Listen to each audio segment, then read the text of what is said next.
Welcome to Nature's Comeback, where we explore the incredible stories of wildlife recovery around the globe. Today, we are diving into an exciting development from Assam, India, where the elusive golden cat is making a remarkable comeback in Manas National Park. Joining me is wildlife enthusiast and a resident of Assam, Kimberly. Hi, thank you for having me. I'm really happy to be here and to discuss this topic. Let's start with the basic. What exactly is the Asiatic golden cat and why is it considered so rare? The Asiatic golden cat is a medium sized wild cat is native to Southeast Asia, which also includes like forests of Assam. It is very elusive and solitary, so it makes it very challenging to study. But then their beautiful golden coat and their markings have made them very special. But because of loss and poaching, it has led to their decline, which makes them very rare. So, what led to this recent comeback in Manas National Park? It's a combination of factors. Conservation efforts in the region have been quite effective, including habitat restoration and anti poaching initiatives.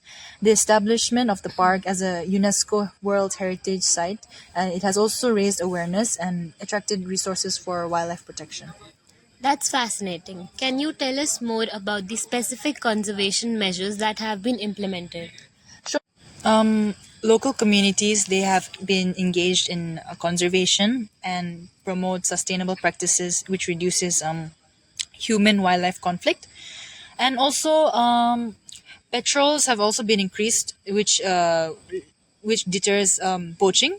And there's been a strong focus on habitat restoration. This helps like to support the entire ecosystem, which also includes the Asiatic golden cat.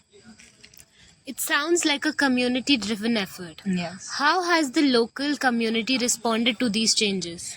Um, the local community it's largely embraced these initiatives that have been implemented. It recognizes benefits of biodiversity and ecotourism, and these kind of programs it educates like locals about the importance of species like the Asiatic golden cat, and it has really fostered a sense of pride. That's inspiring. Yeah. What do you think the future holds for the Asiatic golden cat in Assam? Good question. If current conservation efforts continue and adapt to these challenges, I'm really optimistic actually. Monitoring populations and like maintaining the habitat, it will be very important. With the community support, obviously, we should see more of these cats thriving in their natural habitat. It's heartening to hear about this positive change. Before we wrap up, what can our listeners do to support wildlife conservation efforts like this? Um, well, supporting conservation organizations and like spreading awareness about these wildlife issues, promoting sustainable practices in their own communities, it can actually make a difference because every action counts. Thank you, Miss Kimberly, for sharing your insights on this important topic. It's uplifting to learn about the comeback of Asiatic golden cat and the collaborative efforts making it possible. Thank you so much for having me. It's been a pleasure. So, before we end this podcast, what would you like to tell us about yourself on this journey towards wildlife? So, thank you for asking this question. Ever since I was young, my parents have introduced me to this wildlife, and growing up in those kind of parts, I've really grown to have an interest in them. And I've been to a lot of wildlife conservatories around India, even in Bangalore also.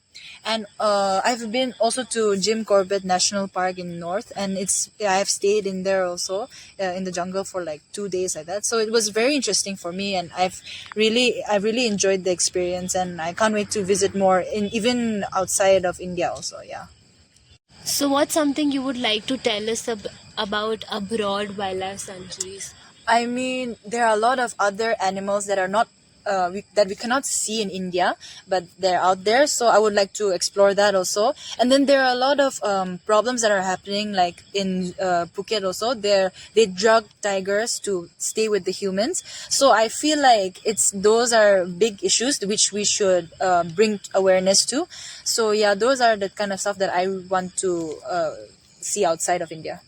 And like if we look at India, India, when I went to Jim Corbett National Park, we go there and we humans, we risk our lives to see those animals. But then when we go outside of India, usually we see that the animals' lives are at risk to be around humans, which is not acceptable. So I feel like we should see those kind of changes outside. So that's also another thing.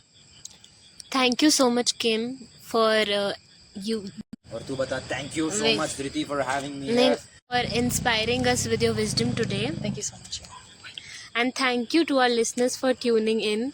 Join us next time as we explore more stories of wildlife recovery and the incredible efforts to protect our planet's biodiversity. Until then, stay curious and keep exploring.